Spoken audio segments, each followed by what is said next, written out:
It's great to see everybody. Thank you. Senator Schumer. Thank you. Still see the pictures. Yep. Hello, everybody. Thank you all for being here. Okay, thank you for coming, everybody. And I really appreciate these great families. We have bonded over many years, over a decade, and I have never met a group so focused on doing some good, even though they suffered such terrible losses so unfairly. And as I've said to them many times, the natural instinct when something so unfair and terrible happens to you is to curse the darkness. But some people light a candle, which means they work to prevent the same terrible thing that happened to them from happening to other people. Not only did they light a candle, they succeeded in having that candle burn bright, and we're not going to let anybody put it out. I assure you of that.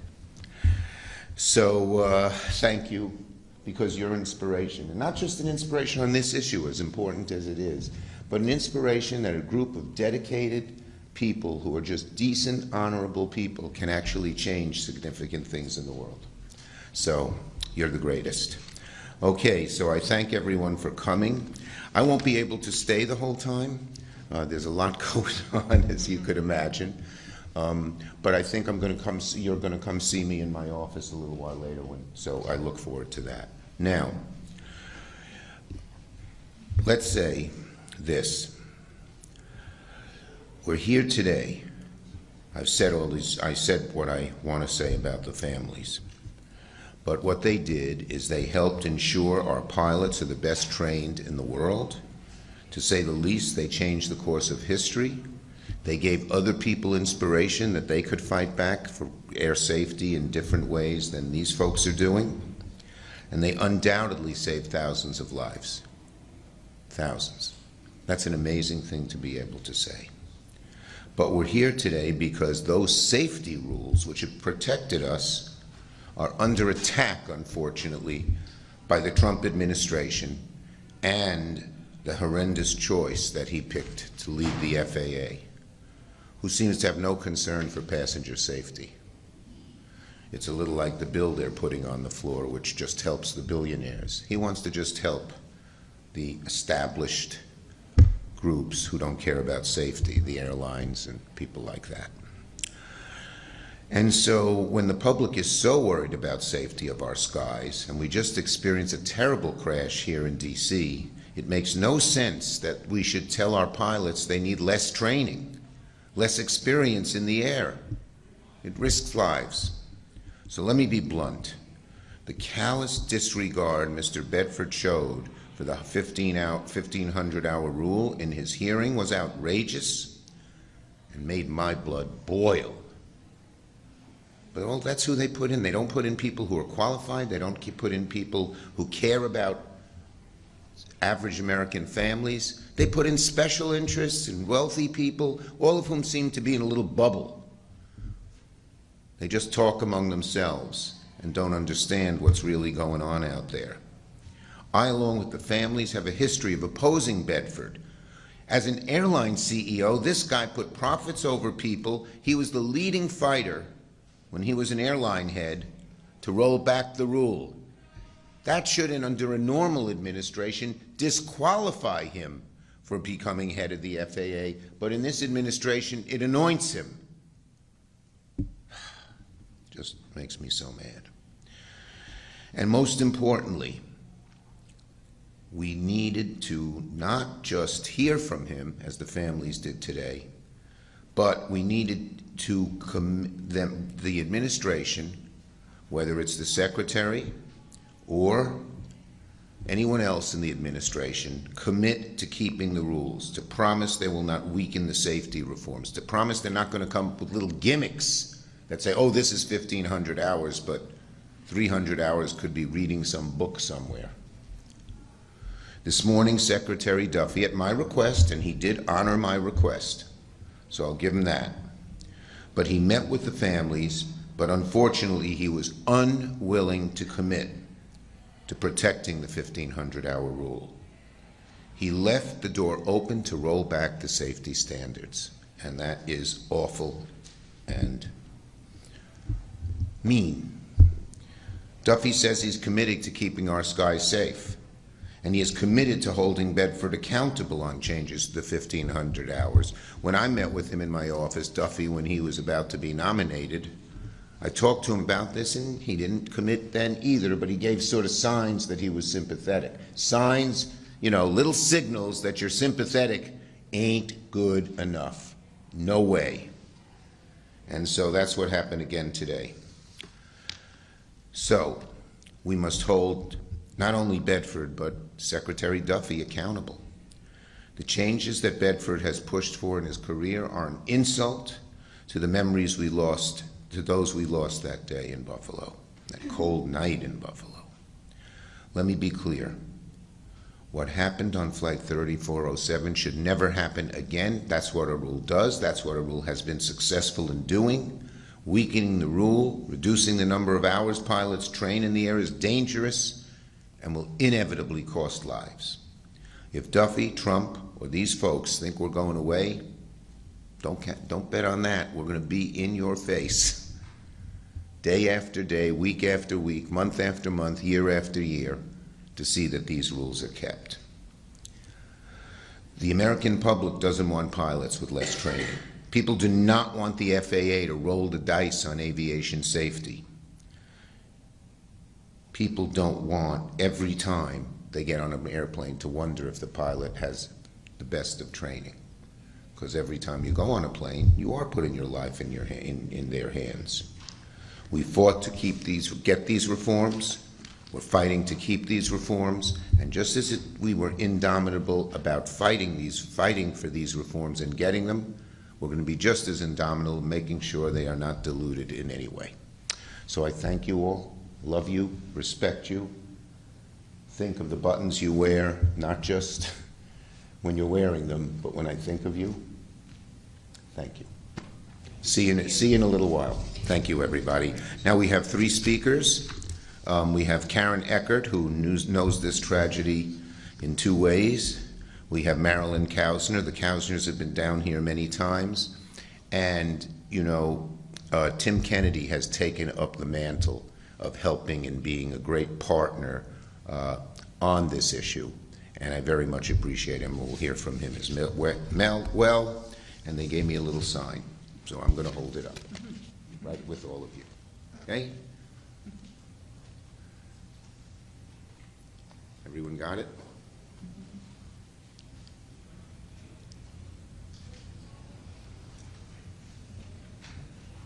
I'll wait for you. Okay, thank you, everybody. See you in a little while. Thank you. Sorry I have to go. My apologies to the speakers. Not at all. No. Talk about how you felt lightheaded, Leader Schumer.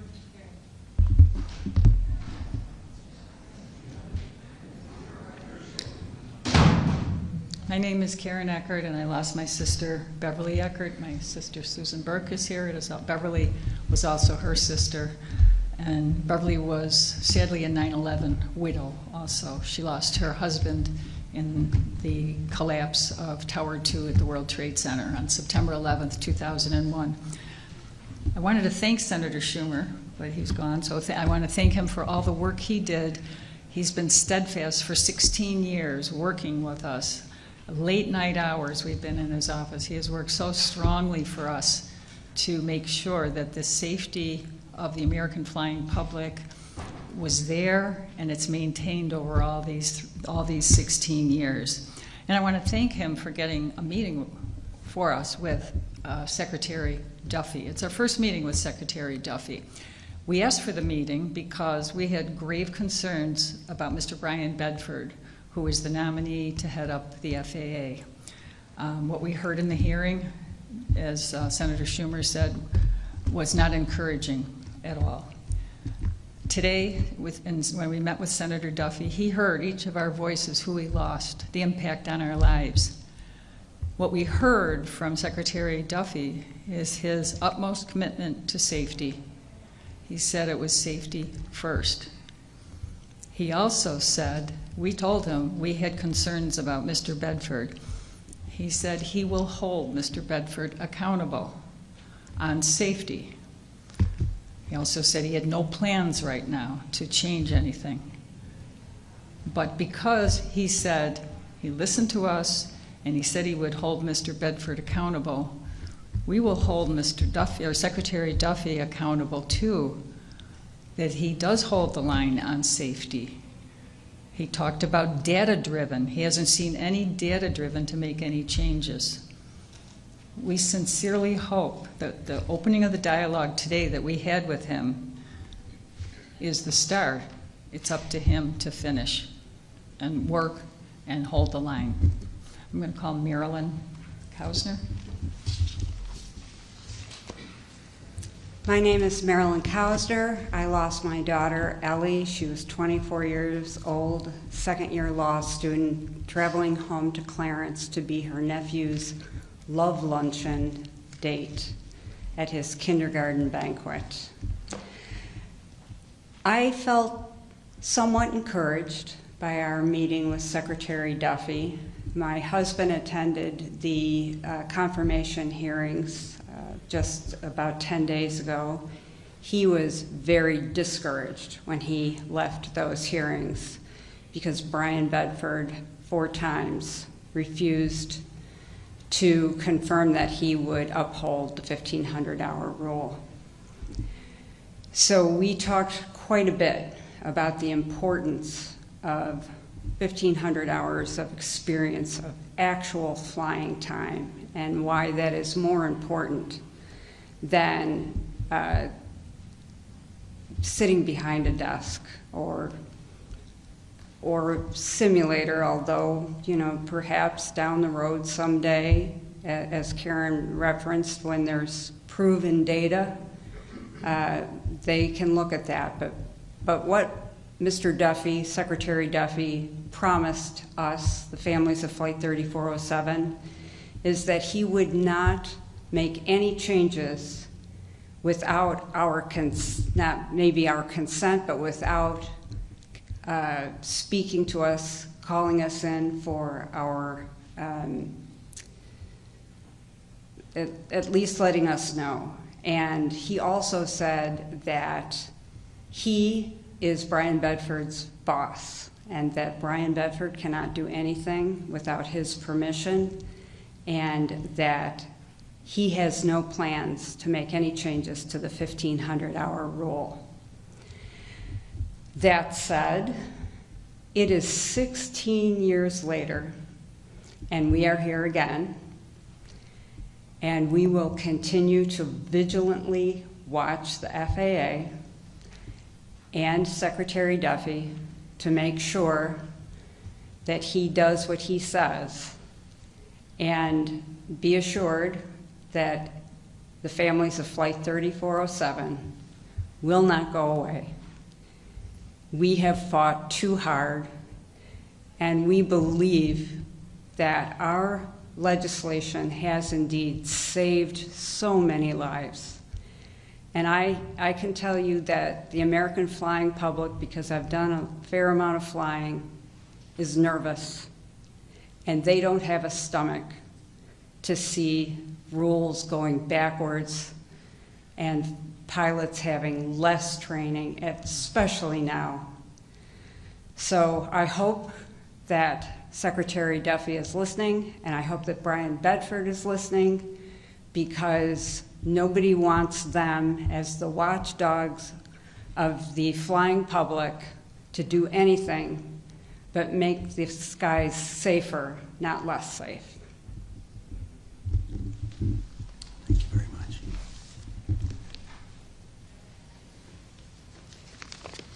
Good afternoon. I'm Congressman Tim Kennedy. I represent Western New York, Buffalo Niagara region.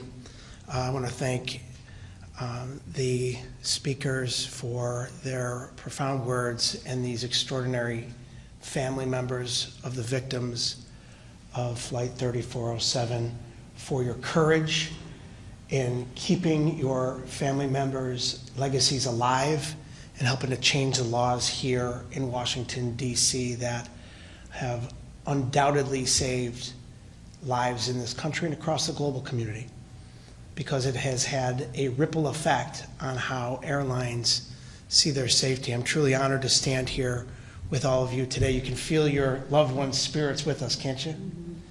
I think this room shows the power of this group of family members and the importance of them coming together, 21 strong today, 16 years after that tragic accident.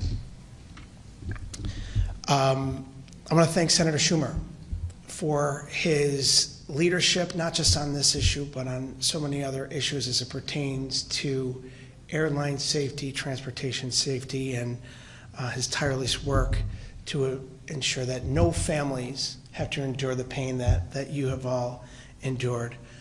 These families have taken their grief and turned it into action, and they've delivered real results for our country and for the traveling public. Our skies are safer because of the advocacy of those individuals we stand here with today, and their refusal to take no for an answer. Every Western New Yorker remembers where they were on February 12, 2009, when Colgan Air Flight 3407 crashed due to pilot error just outside of Buffalo. It was one of the darkest days in our community's history. But from that tragedy came a powerful legacy. 16 years without a fatal commercial airline crash in the United States. It shows that the reforms that were put in place, especially the 1,500 hours of flight experience requirement, worked. Whether it's a small regional airliner or a 747, when you fly in the United States, your pilot has undergone rigorous and extensive training, so you have the confidence that you are going to make your destination safely. That is the promise of this group of families in service to their loved ones that they lost 16 years ago. Unfortunately, despite the proof of this policy working, we continue to see efforts to roll these safety regulations back. And now we're seeing the strongest indication of this yet, nominating an airline executive, Brian Bedford, to head the FAA. It's outrageous. A man who's refused to commit to upholding the 1,500-hour rule. A man who's gone on record trying to get an exemption for his airline to allow only 750 hours. And a man who lied about having a commercial pilot's license. That's not someone you can trust with the safety of our skies and with the well-being of our loved ones. I'm grateful to stand alongside leaders like Senator Schumer to oppose this nomination and to shine a spotlight on these glaring conflicts posed by Mr. Bedford. And we're blessed to have advocates like the families of Flight 3407 who are fighting for the preservation of these safety rules with everything they have. And they're doing it in memory of their loved ones once again to ensure that they did not die in vain. The Senate must follow the lead of the families and Senator Schumer in rejecting this dangerous nominee. The safety of our skies should not be up for debate. Lives are depending on it. And while I appreciate the sentiment of Secretary Duffy, he didn't commit to rolling back those 1,500 hours, that rule. He didn't commit to holding Mr. Bedford's feet to the fire. That's why the Senate needs to reject this nominee. We should all be concerned about this administration's track record of not keeping their word, and we have to ensure that the safety of the skies is of utmost priority. Rejecting Mr. Bedford, finding a qualified nominee, will ensure that that happens, and I stand with these families in their plight to keep their families, their loved ones' memories alive by the work that they do here. Thank you for all that you do, and I'm honored here to be with you. Thank you. Thank you.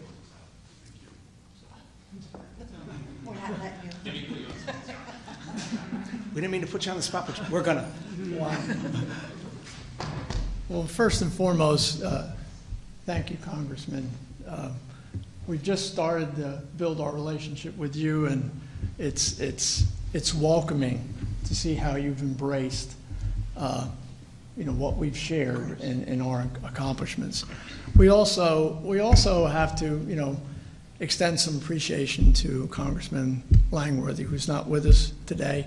He also stood tall with us at a time when the FAA reauthorization bill had some weakening to the pilot requirements inclusive. He stood tall and helped build a coalition to roll that back. So again, the Western New York delegation has been fantastic.